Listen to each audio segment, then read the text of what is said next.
Start.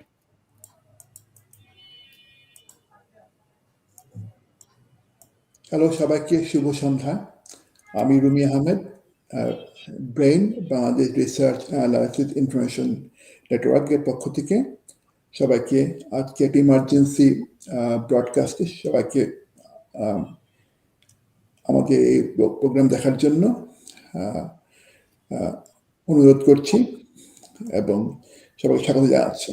আমাদের আমরা বেশিক্ষণ থাকবো না, আমরা আধা ঘন্টা 40 মিনিট কথা বলবো। আমরা এখানে আমি আছি রুমি আহমেদ, আমাদের ব্রেইনের পক্ষ থেকে শফিকুর রহমান আছেন, ডক্টর শফিকুর রহমান, জ্যোতি রহমান আছেন এবং এতাসেমুল হক আছেন। আমরা চারজন কিছুক্ষণ আলোকপাত করব আমাদের আজকের যে নিউজ স্টোরি, ব্রেকিং নিউজ। আমাদের প্রাক্তন প্রধানমন্ত্রী, বিএনপির চেয়ারপারসন, আমাদের দেশের গণতান্ত্রিক আন্দোলনের একজন পুরোধা বেগম খালেদা জিয়ার তার জীবনাবসান হলো আজকে। 80 বছর জীবন পেয়েছিলেন। আমরা ওনার জীবন নিয়ে, ওনার কন্ট্রিবিউশন নিয়ে কিছু করবো আজকে। যা আমাদের মনে যা আসে, এটা কোনো পুরাপুরি একটা আনস্ক্রিপ্টেড কনভারসেশন। আমরা কেউ আগে থেকে কোনো এজেন্ডা সেট করিনি, আমরা কেউ কোনো বেশি নিয়ে ভাবিও নি। যা স্পন্টেনিয়াসলি আসে আমরা তাই আলাপ করব। আমি প্রথমে ইনভাইট করব ডক্টর শফিকুর রহমানকে তার কিছু ইমিডিয়েট ইমোশনাল রিয়াকশন জানানোর জন্য।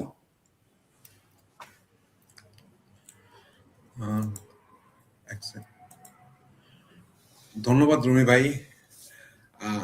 আমি অনেক কিছু তো বলা যায়, তবে আমি মানে ওনার শেষ জীবনটা বা শেষ কয়েকটা বছর নিয়ে বলতে চাই। মানে আমরা তো পলিটিক্যাল অ্যাক্টিভিজমের সাথে খুব জড়িত ছিলাম 2013 সাল থেকে, এবং আমরা নিজেদের মধ্যে অনেক কথা বলেছি, প্রত্যেক দিন বলেছি।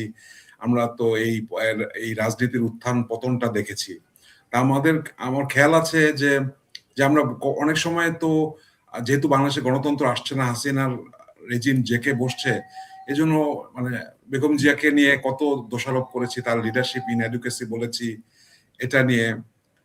কিন্তু এবং মানে আমরা তখন অনেক সময় চিন্তা করতাম যে মানে খুব হতাশার মুহূর্তে যে হয়তো বেগম জিয়া মানে বাংলাদেশের ইতিহাসে মানে একটা পরাজয়ের প্রতীক হয়ে থাকবেন, যে যিনি প্রতিপক্ষের হাতে পুরোপুরি পরাজিত হয়েছিলেন, এরকম একটা কিছু। তো আমি মানে মোটামুটি কিছুটা অ্যাগনোস্টিক মানুষ, তেমন একটা ওই সকলে নেই। কিন্তু ওনার লাইফের যেভাবে সমাপ্তিটা ঘটলো, মানে এটাতে আমার মানে I am beyond words for that. এখানে করতে পারি না। এটা মানে তিনি যেভাবে তিনি মানে ভাগ্যের হাতে হলেন। আমি এটা জ্যোতিকে কিছুদিন আগে বলছিলাম যে আমরা যদি if we lived in a more religious Times, মানে এটা মানে আসলেই মানে একদম রিলিজিয়াস মিথিক্যাল স্টোরির মধ্যে চলে যেত। মানে এটাকে অনেকটা বুক অফ জবস বা এ ধরনের কিছুর সাথেই তুলনা করা যায়, যে মানে অসম্ভব রকম ট্রায়াল ট্রিবুলেশনের পর মানে গডের গ্রেস মানে তার কাছে আসলো। তো বেগম জিয়া তো মানে খুবই খারাপ সময়ের মধ্যে কাটিয়েছেন, মানে এবং অসম্মান, মানে শারীরিক গঞ্জনা, ডিজিজ, এত কিছুর পরও। কিন্তু তারপরে মানে তার টর্মেন্টররা মানে চরম অপমানের মধ্যে দিয়ে মানে বিদায় নিতে বাধ্য হয়েছে, এবং মানে তিনি মানুষের প্রচন্ড ভালোবাসা পেয়েছেন। Sorry, It's all right. It's all right. It's perfectly all right. All right. Sorry. I'm sorry, I'm inadequate. It's absolutely all right. Absolutely all right. It's a day to cry. There's no shame in that. She deserves that public expression of sadness. There's no doubt in that. She saved a country, a nation of 170 million people multiple times in many ways. We don't yet appreciate that. মানে এটাই হলো যে আমরা তো মানে খুব rationally creature, normal জীবন যাপন করি। মানে সুতরাং সামথিং মিরাকুলাস হ্যাপেন, এটা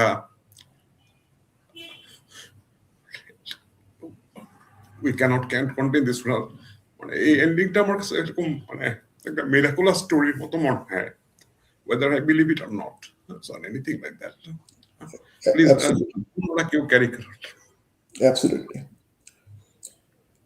অ্যাবসলিউটলি আমরা আসলে ওনার কন্ট্রিবিউশন তো আমরা বলবোই, কিন্তু উনি যেভাবে মানে ওনার জীবনটা শেষ হলো, শফিক যেভাবে বললো যে it could have been the saddest and the most unfortunate way of departing if উনি যদি ওনার যখন যাওয়ার সময় ছিল, ওনার মৃত্যু 2-3 বছর আগে হওয়ার কথা ছিল। ওনার শারীরিক যেই অবস্থা ছিল, উনি যেই ধরনের জটিল রোগে ভুগছিলেন, উনি 2 বছর অতিরিক্ত আয়ু পেয়েছেন। একটা যথাযোগ্য মৃত্যুর জন্য ওনার আজকে মৃত্যু হলো, এটা পারফেক্ট ওয়ে অফ লিভিং। একদম ওনার জন্য একটা সঠিক বিচার হলো এই মৃত্যুটা। এটা 2 বছর আগে হলে এটা একটা অনেক বড় অন্যায় হতো ওনার উপর। যাই এখন জ্যোতি রহমান ওনার লাইফ সম্বন্ধে, ওনার কন্ট্রিবিউশন সম্বন্ধে কিছু বলবে। জ্যোতি। থ্যাংক ইউ রুমি ভাই and Shafiq. It is emotional. I like to think of myself as a very cynical, very practical kind of person, and I couldn't চোখ পরিষ্কার রাখতে পারিনি। সো খালেদা জিয়ার সম্পর্কে তো আমরা ওনার পলিটিক্যাল অ্যানালিসিস, ওনার রিফর্ম কন্ট্রিবিউশন, ডেমোক্রেটিক ট্রানজিশন, আপোষহীনতা, I would say actually, yeah, on the one hand, principled আপোষহীনতা, like never compromising on principle, and at the same time, very much willing to compromise for the better stability for the country. So, for example, she had never compromised with Ershad. যে এরশাদের আমলে এরশাদের সাথে compromise করে martial লোকে legitimacy দেওয়া, she never did that. She refused to compromise with the 111 regime and leave Bangladesh. She refused to compromise with Hasina throughout, right? So সেটা তো আমরা জানি আপোষহীন, never compromising on the matter of principle. But at the same time, she was very pragmatic. She was very willing to compromise on things that would actually help the country, even if it is not going to help her or her BNP. For example, 91-এ যখন বিএনপির তো stance ছিল যে presidential system, BNP did not believe in parliamentary democracy. It was very clear যে BNP, Ziaur Rahman founded যে system সেটা ছিল presidential system. 91-এর কনটেক্সটে যদি আমরা চিন্তা করি যে 91-এ যদি প্রেসিডেন্সিয়াল ইলেকশন হতো অ্যান্ড খালেদা জিয়া ক্যান্ডিডেট হতেন, I think it's hands down she would have a landslide victory. কোনো প্রশ্নই আসে না সেটাতে, right? And she realized that যেরকম যে ইভেন তো সেটা বিএনপির জন্য হয়তো বেটার হবে, ওনার জন্য হয়তো বেটার হবে, কিন্তু she accepted that যে ওই সময় পলিটিক্যাল কনটেক্সটে পার্লামেন্টারি সিস্টেমের জন্য there was a huge civil society pressure. Awami League was geared up for that. And she said that okay, যে দেশের জন্য হয়তো পার্লামেন্টারি সিস্টেমটাই বেটার হবে। We will think of that. She did not যে আপনার compromise, but the electoral field was not level playing. 2008 election was not going to be free and fair.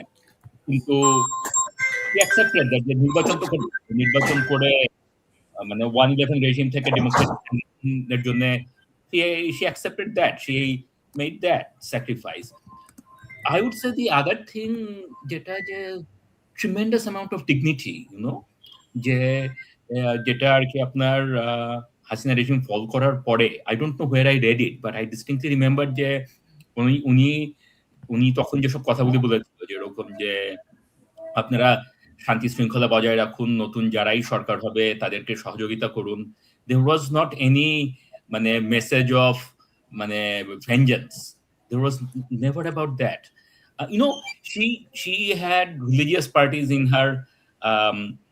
her coalition, but she maintained her dress sense as befitting what উনি যেভাবে নিজেকে present করতেন, army officer wife ছিলেন and all of those things.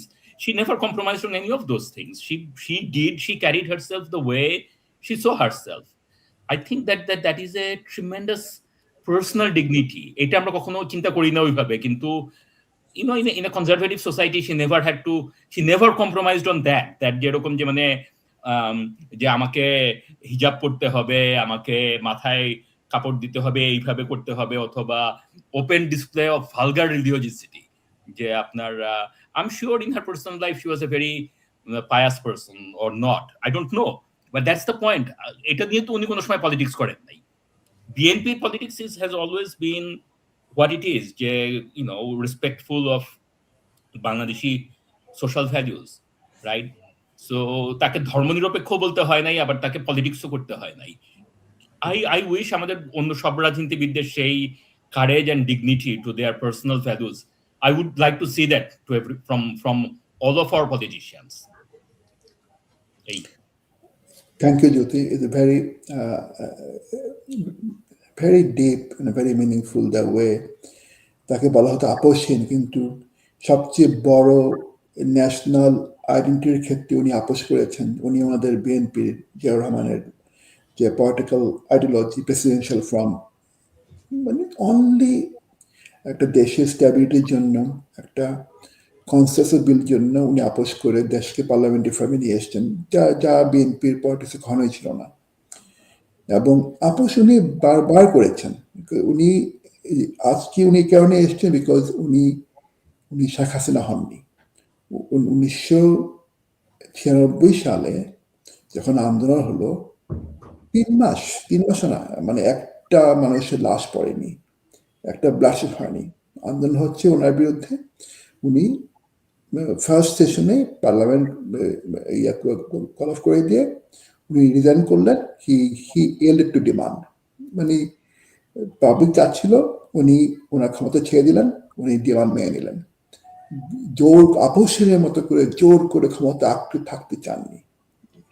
সেটাই সেই জিনিসটাই বারবার আমরা বলি যে মানে ইফ উই ক্যান, আমরা যদি কোনো কিছু ছাড়তে পারি, কোনো কিছু আঁকড়ে থাকতে পারি, সেই জিনিসটাই আমাদের কাছে ঘুরে ফিরে আসে। যে আজকে যেভাবে মৃত্যু হচ্ছে, উনি আজকে মৃত্যু হলে আজকে বিদায় হবে বাংলাদেশের একদম মুকুটহীন সম্রাজ্ঞী হিসাবে। She will be buried, laid to rest as the empress of this country. প্রত্যেকটা শর্ট, প্রত্যেকটা জনগণের। আজকে আমি সোশ্যাল মিডিয়া দেখছিলাম, একদম একেবারে অন্ধ কট্টর হাট করে আওয়ামী লীগের পর্যন্ত শোক প্রকাশ করছি। ভাই বলছে, তার ছবি দিয়ে বিভিন্ন শোক প্রকাশ করছে। নরেন্দ্র মোদী শোক প্রকাশ করেছে। প্রত্যেকটা state chief state, head of the state, উনি একজন, she is not a president, not a prime minister. She is a political leader of an insignificant country like Bangladesh. কিন্তু আজকে প্রত্যেকটা দেশের হেড অফ দ্য স্টেটের গভর্নমেন্ট তার জন্য শোক প্রকাশ করছে। বাংলাদেশ গভর্নমেন্ট তাকে স্টেট ফিউনারাল দেবে, হয়তো বা কালকে ন্যাশনাল হলিডে হবে, মর্নিং হবে গভর্নমেন্টে। এইটাই উনি আঁকড়ে ধরে জোর করে এই ধরনের পাওয়ার চাননি। এইগুলো উনি ছেড়ে দিয়েছেন বলে উনি he could let go easily. সেই কারণে এগুলো তার কাছে আবার ফিরে এসছে। যখন ওনার যাওয়ার সময় হচ্ছে, তখন এগুলো অল দ্য পাওয়ার আবার ওনার কাছে, ওনার পায়ের কাছে ফিরে এসছে ইন টাইম। আরেকটা কথা, মানে আজকে আমি পড়ছিলাম, অনেকে লেখা লিখছে, আমাদের পাবলিক ইন্টেলেকচুয়াল জিয়া হাসান ভালো লেখা লিখেছে, যারা ফেসবুকে আছেন তারা পড়তে পায় না। মিসেস খালেদা জিয়া, তার কন্ট্রিবিউশন এই দিকটা আমরা একেবারে আলোকপাত করি না। আজকে যে বাংলাদেশ যেই centrist open market post industry ওয়ার্ল্ডের যে একটা কান্ট্রি, আজকে বাংলাদেশ যে একটা পলিটিক্যালি একটা মানে চেষ্টা করছে, বারবার হোঁচট খাচ্ছে, বারবার ফিরে যাচ্ছে, একটাই গোল, একটাই একটা চাওয়া পাওয়া ডেমোক্রেটিক সোসাইটি, এই যে আমরা বারবার উইশ করছি, বারবার চেষ্টা করছি টু রিচ ডেমোক্রেটিক গোল, এইটা কিন্তু আমাদের যে এই যে গোলটা, এই ডেমোক্রেটিক যে একটা গণতন্ত্রের প্রতি আমাদের যে একটা গন্তব্য, গণতন্ত্রের জন্য আমাদের যে জাতীয় আকাঙ্ক্ষা, সেটার পিছনে খালেদা জিয়ার অবদান সবচেয়ে বেশি। যা জিয়া হাসান বলছিল যে জিয়া খালেদা দুজনই 1975 জিয়াউর রহমান না থাকলে বাংলাদেশ একটা কট্টর বামপন্থী পলপট টাইপের সরকার হাত চলে যেত, তার হাতে।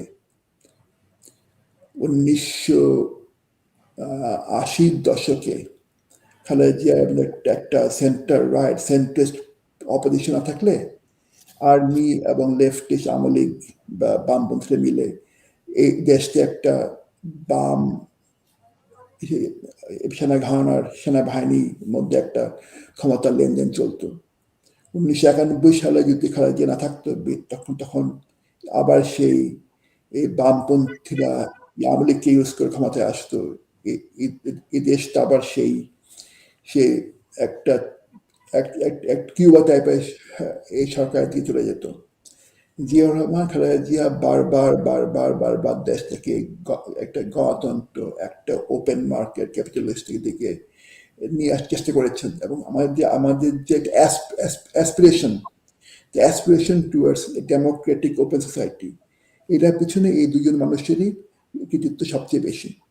আমাদের দেশকে ইন্ডিপেন্ডেন্ট করেছে শেখ মুজিবুর রহমান সাহেব, আমাদের চার নেতা জিয়াউর রহমান সাহেব, ওসমানী, কিন্তু এই যে পোস্ট ইন্ডিপেন্ডেন্ট বাংলাদেশকে একটা ডেমোক্রেটিক অ্যাসপিরেশন দেওয়া, আমাদের দেশের মানুষকে ডেমোক্রেটিক সোসাইটি ড্রিম করা, একটা ওপেন মার্কেট কান্ট্রি ড্রিম করা, এটার পিছনে জিয়া এবং Khaleda Zia they have the highest contribution.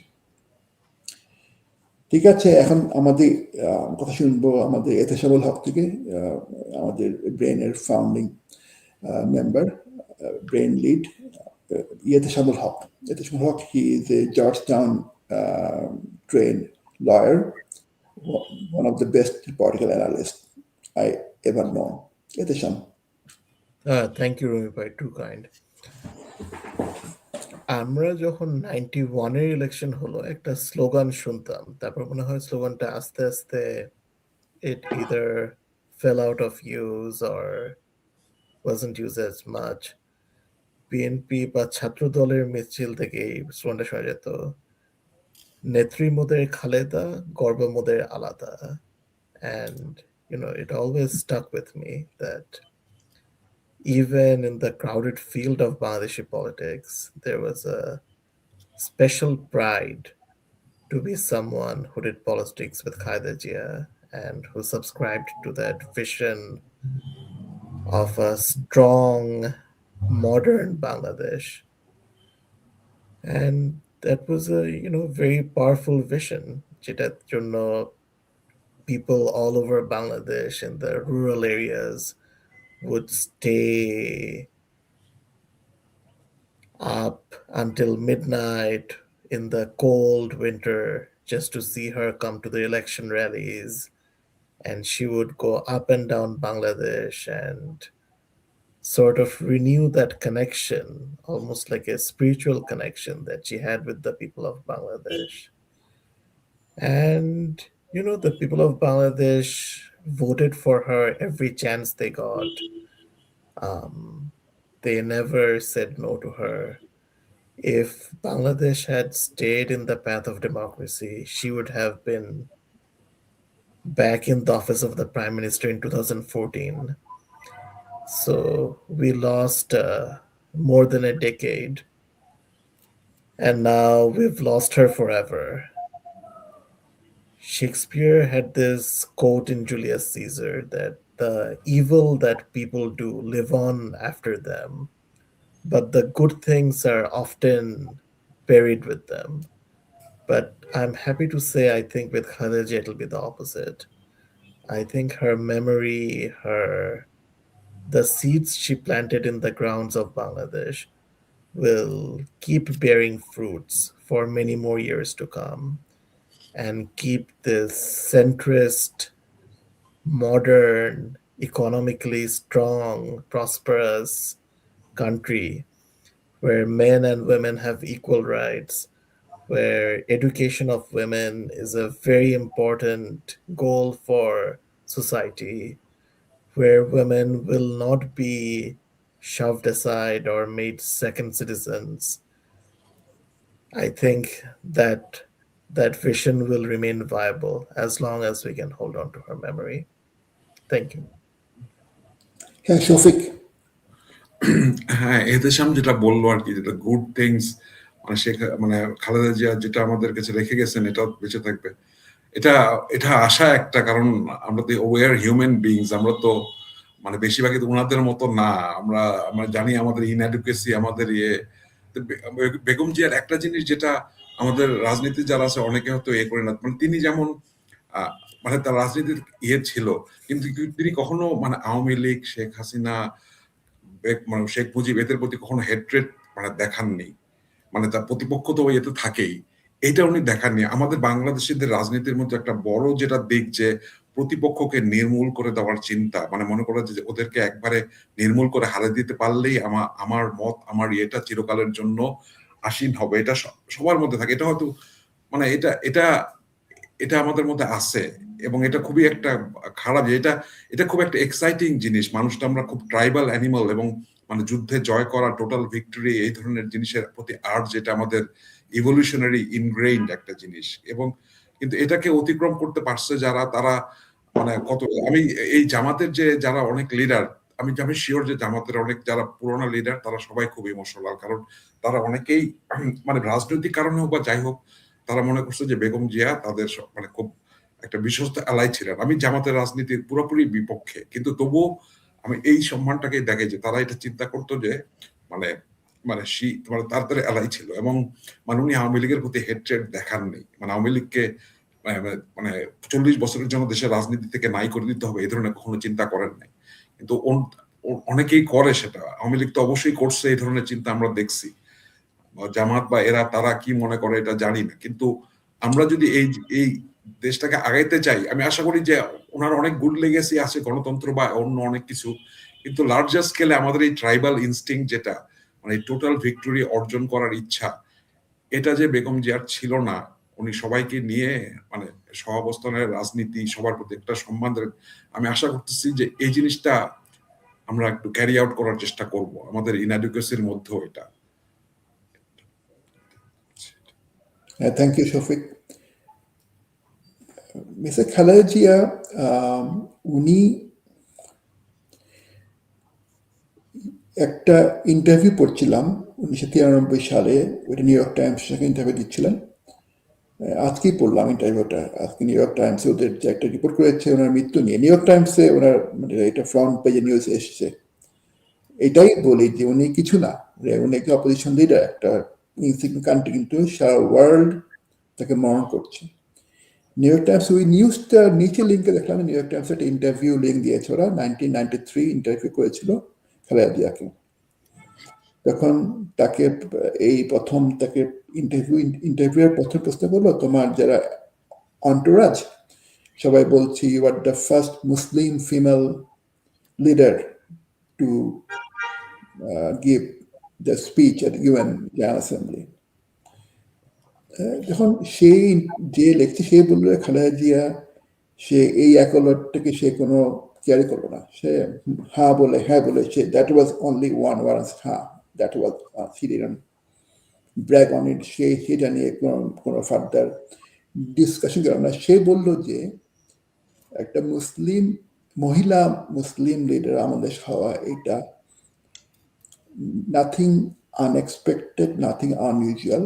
আমাদের অঞ্চলে মহিলারা যথেষ্ট স্বাধীন, যথেষ্ট অ্যাক্টিভ। আমাদের অনেক যুগ আগ থেকেই আমাদের গ্রামে কৃষিক্ষেত্রে সব মহিলারা ছেলের সঙ্গে ঘাড়ে মিলে কাজ করে, গ্রামের প্রতি ফিল্ডে কাজ করছে। আমাদের ইন্ডাস্ট্রিয়াল সেক্টরে মেয়েরা কাজ করছে, আমাদের সব সেক্টরে মেয়েরা কাজ করে। আমাদের প্রায় ফ্যামিলি প্ল্যানিং সেক্টর পুরো নারী শ্রমিকদের উপর ভিত্তি করে দাঁড়িয়ে গিয়েছে। আমাদের দেশে একটা মেয়ে প্রাইম মিনিস্টার হওয়া এটা সারপ্রাইজিং কিছু না, এটা এক্সপেক্টেড। এবং পুরো ইন্টারভিউটা সে বারবার খালি উইমেন্স পাওয়ার, উইমেন্স এম্পাওয়ারমেন্ট, উইমেন্স রাইট নিয়ে সে ফোকাস করলো। মানে সে দেশের একটা ফার্স্ট মহিলা প্রাইম মিনিস্টার হলেন, এদেশে এই যে এই মেয়েদের প্রাইমারি এডুকেশন সে ফোর্স করলেন, ফ্রি করলেন। এগুলা এক যে দেশে উইমেন্স এম্পাওয়ারমেন্ট, এটার পিছনে তার যে কন্ট্রিবিউশনটা, ওইটাও আমরা কখনোই ভালো করে অ্যানালাইটিক্যালি আলোচনা করিনি। এটার যে একটা ইম্প্যাক্ট আছে, এবং তার she is role model of grace, role model of spine power. একটা ভিডিও দেখছিলাম আজকে, আমি ভিডিওটা শেয়ার করব। উনি ভারতে গেলেন, সেখানে ওনার একটা মিটিং হলো তৎকালীন বিজেপি নেতা এল কে আদভানির সাথে। আমি দেখলাম যে তার বডি ল্যাঙ্গুয়েজ, তার গ্রেস, তার স্পাইনাল, তার power in front of L K Advani unparalleled. মানে পুরা একটা ফোর্সফুল, একটা ফোর্স হিসেবে she entered the room, এবং she has her own pride, own courage, own conviction. এই যে একটা বাংলাদেশি মহিলা পৃথিবীর সব নেতার সামনে গিয়ে একটা পাওয়ারফুলি নিজেকে প্রেজেন্ট করছেন, এটা একটা রোল মডেল টু এভরিওয়ান। উনি কখনো কোনো নির্বাচন হারেননি, 22 কি 23 ইলেকশন করেছেন, এবং ওভারহেলমিংলি উনি উইন করে গিয়েছেন। কখনো কোনো ইলেকশন ওনাকে কি হাতে পায়নি। একটা বড় ফ্যাক্টর ছিল বাংলাদেশি মহিলারা, বাংলাদেশি মেয়েরা তাকে সব সময় ব্যাক করে এসছে। এই যে বাংলাদেশের মেয়েরা এবং উনি এটা একটা মিউচুয়াল সাপোর্ট ইচ আদার, এটা আমাদের হাইলাইট করতে হবে। এবং আমি জানি না ফিউচারে কি আছে, এই ফিউচারে আমাদের বাংলাদেশের মেয়েরা, ওদের রোল মডেল কে হবে এবং ওদেরকে ব্যাক করবে কারা। এভাবে খালেদা জিয়া যেভাবে ব্যাক করে গিয়েছেন, উনি এই মুখে বলেননি, কিন্তু সাইলেন্টলি ওদেরকে ব্যাক করে গিয়েছেন খালেদা জিয়া। বাংলাদেশি মেয়েদের women's empowerment, women's politics, women's job, everything, সেই জিনিসটা আমাদের অবশ্যই আলাপ করতে হবে। এতেশাম, আপনি যখন 93 কথা বললেন, আমি 91-এ ওনার সেই বিখ্যাত স্পিচটা দেখছিলাম যে আমাদের হাতে স্বাধীনতার পতাকা, অন্যদের হাতে গোলামির জিঞ্জির। And then, when I read that, maybe at that time I rolled my eyes. It's the same old binary. But definitely over the last 15 years, মানে হাড়ে হাড়ে বোঝা যেটা, ওটা আমরা সবাই হাড়ে হাড়ে বুঝেছি যে গোলামির জিঞ্জির কতটুকু শক্ত এবং কতভাবে আমাদের উপর চাপানো যায়। And স্বাধীনতার পতাকা isn't just some type of rhetoric. স্বাধীনতা মানে যে একটা স্ট্রং ইন্ডিপেন্ডেন্ট ভয়েস নিয়ে চলা over the and holding up your head proudly. That's what she stood for. So, if I could come in and say a few things. I wish Western world appreciated Khaleda Zia more. Rumi ভাই, আপনি যেটা বললেন যে women's empowerment, so if you go back to the early 90s, তখন Benazir Bhutto was মানে পাকিস্তানে, she is kind of like Oxford educated, হ্যান ত্যান, মানে খুব গ্লোবাল মিডিয়া স্টার্ট ছিল। তখন তো আর সোশ্যাল মিডিয়া ছিল না, but she had that photogenic face and all of those things. If you Suu Kyi got a Nobel Prize in Myanmar, okay? And if you look at when they got to power, Benazir Bhutto যখন পাকিস্তানে গেছে, পাওয়ারে গেছে, বা Suu Kyi যখন পাওয়ারের কাছে গেছে, you look at what they did.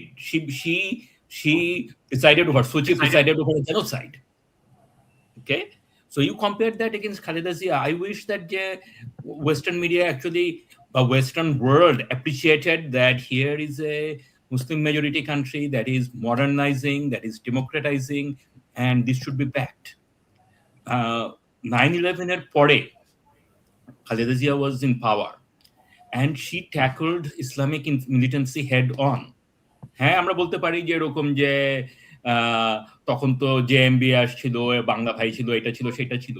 We forget that once Khaleda Zia appreciated that there was a problem, she took on that problem and she tackled it, right?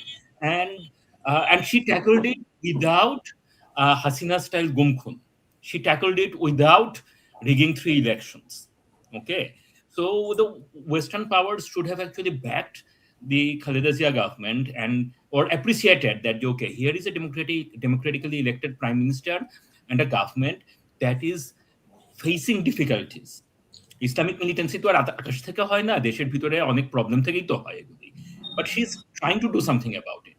Instead what did the, মানে তখনকার power ব্রোকাররা, global লিডাররা কি করছিল তখন? We know that that that they thought that we can fix Bangladesh through a soft military coup and technocratic reformist government and all of those things. I wish that the foreign policy establishment in Washington DC, in London, আমি ইন্ডিয়ার কথা বলবো না, ইন্ডিয়ার কথা বলে লাভ নেই, they have their different calculations. I'm deliberately talking specifically about the Western liberal democratic powers. I wish that they had, and it's not that the Khali Bush administration, the same thing goes for Obama administration as well, and Blair and Cameron and all of them, that they appreciated the ally that they should have had. So Khaleda Zia একটা জিনিস, উনি বারবার আক্রান্ত হয়েছেন, বিভিন্নভাবে আক্রান্ত হয়েছেন। তো আমরা তো বলছি গত কয়েক বছর, 2 বছর, 16 বছর, কিন্তু তার আগেও ওনার ফার্স্ট লাইফে, মানে বিয়ের পরে ওনার হাজব্যান্ড চলে গেল, যুদ্ধে চলে গেল, এবং that was a very fatal war. ওখানে ইন্ডিয়া পাকিস্তান যুদ্ধে তার হাজব্যান্ড একদম ফ্রন্ট লাইনে যুদ্ধ করেছে এবং অলমোস্ট নিয়ার ডেথ থেকে বেঁচে এসছে। 1971 যখন রিভোল্ট করলেন ওনার হাজব্যান্ড, ইট ওয়াজ ওই রিভোল্ট করার পর যদি বাংলাদেশ স্বাধীন না হতো, তার হাজব্যান্ডে কোর্ট মার্শাল, ফায়ারিং স্কোয়াড হয়ে যেত, ধাক্কা। তারপরে 1975 যখন কাউন্টার কুগুলো হচ্ছে, সবাই একদম পাখির মতো, সব অফিসার মারা যাচ্ছে, পাখির মতো মারা যাচ্ছে, গুলি করে সব ফ্রিডম ফাইটার জেনারেলগুলো সবগুলোকে মেরে পাচ্ছে। জিয়াউর রহমান সার্ভাইভড ইট এবং মৃত্যু মুখ থেকে বেঁচে আসছে। এটা তো যে বেঁচে, যে যার ফ্যামিলি, যার ওয়াইফ, যার বাচ্চা, তারা কি দিয়ে যায় সেগুলা কেউ বুঝবে না। যে মরার যে মরা, কিন্তু যে সার্ভাইভিং ফ্যামিলি, তারা কি মেন্টাল পেইন দিয়ে যায় ওইটা খালেদা জিয়া জানেন। 71, 75, August, November, she had been through it. তারপরে তো হলো বারবার কু হচ্ছে হাজবেন্ডের বিরুদ্ধে, one after one coup attempt. Every coup attempt উনি তো that he knows that people are trying to kill her husband. The husband কে মেরে ফেলছে বারবার। সেগুলো তো উনি জানেন এবং উনি স্ট্রেস হচ্ছেন বারবার দেখাতে। এবং 81 হলো first time যাই বেশি দেখলো, she was crying on the coffin, public, the first of the 4 public display তার crying. সে 4 বার উনি কেঁদেছেন যাই ভাষার সামনে, ওইটা প্রথমবার, 4 বারের প্রথমবার। তারপরে যখন উনি তো পলিটিক্সে আসেননি, উনি ভাবলেন যে তার পার্টির যারা সিনিয়ররা, তারা পার্টি হাল ধরবে, পার্টি হিয়ারার্কি ফলো করে পার্টি ফর্ম, কিন্তু প্রথম ধাক্কাতেই উনি বিট্রেড হলেন। যাদেরকে উনি সম্মান করতেন, রেসপেক্ট করতেন, যাকে পার্টির দায়িত্ব দিয়েছিলেন, শাহাদুর রহমান, এম এ মতিন, শামসুল হুদা, সবাই থেকে বিট্রে করলো প্রথম ধাক্কাতেই। তারপরে এদের বাদ দিয়ে নতুন লোককে আনলেন, কে এম ওবায়দুর রহমান, এরা তাকে আবার বিট্রে করলো। একের পর এক যাকে উনি ধরেন তারা তাকে বিট্রে করে। তারপরে এবং কি 2006-এ মান্নান ভূঁইয়া, তার একদিনের তার সাহায্য, তার কমরেড, তাকে বিট্রে করলো। উনি বারবার ওনাকে মানুষজন আঘাত করেছে, বিট্রে করেছে, ওনাকে মানুষজন ধ্বংস করতে চেষ্টা করেছে। 2007-এর পর থেকে তার ফ্যামিলির উপর যে ধরনের স্টিম রোলার চললো,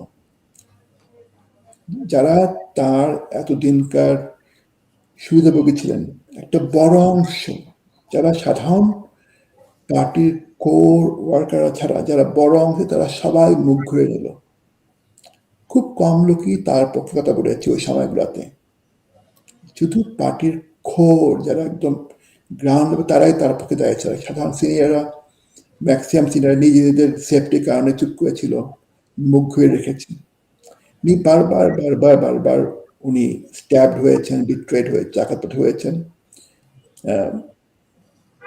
হয়তোবা সেই কারণে উনি খুব সিরিয়াসলি তার ছেলেকে পার্টির চাবিটা দিয়ে দিতে চেয়েছেন। বারবার বিক্রি হওয়ার কারণ উনি আর রিস্ক নিতে চাননি যে আবার কে দেশের মানুষকে বিট্রে করে। এবং এভরিথিং শি ডিড এটা আন্ডারস্ট্যান্ডেবল এবং ওটা ব্যাখ্যা করা যায়। এবং এটা আমাদের উনি আজকে এসছেন বারবার অ্যাটাক্ট হয়ে, টর্চার্ড হয়ে, বিট্রে, এবং এই যে টর্চারটা এটা একদিনের না, এটা 1965 কি শুরু হয়েছে। শফিক? না রুমি ভাই, আমি তো ঠিক আছে, আমার দাম বললাম। আমি ওই পয়েন্টটা আবার এমফোসাইজ করি, কারণ আমি সবসময় একটু অন্য একটু লার্জার বলবো না, একটু ইয়ে করে আমার এই রিলিজিয়াস থিমটার কথাই শুধু মনে পড়ছে। আপনি যেগুলো বলছেন যে একজন তার লাইফ স্টোরিটা, তার স্ট্রাগল এবং সবকিছু ইয়ে করলে, আমি ওই বাইবেলের ওই বুক অফ জবস বা এই ধরনের কথা বললাম, কারণ আমরা অনেকেই মনে করি যে রিলিজিয়নে বা ওল্ড টেস্টামেন্ট বা ইয়েতে আমাদের যেগুলো প্রফেটদের কথা আছে যে তারা পারফেক্ট মানুষ, তারা ইয়ে করেছেন, কিন্তু ওরকম না।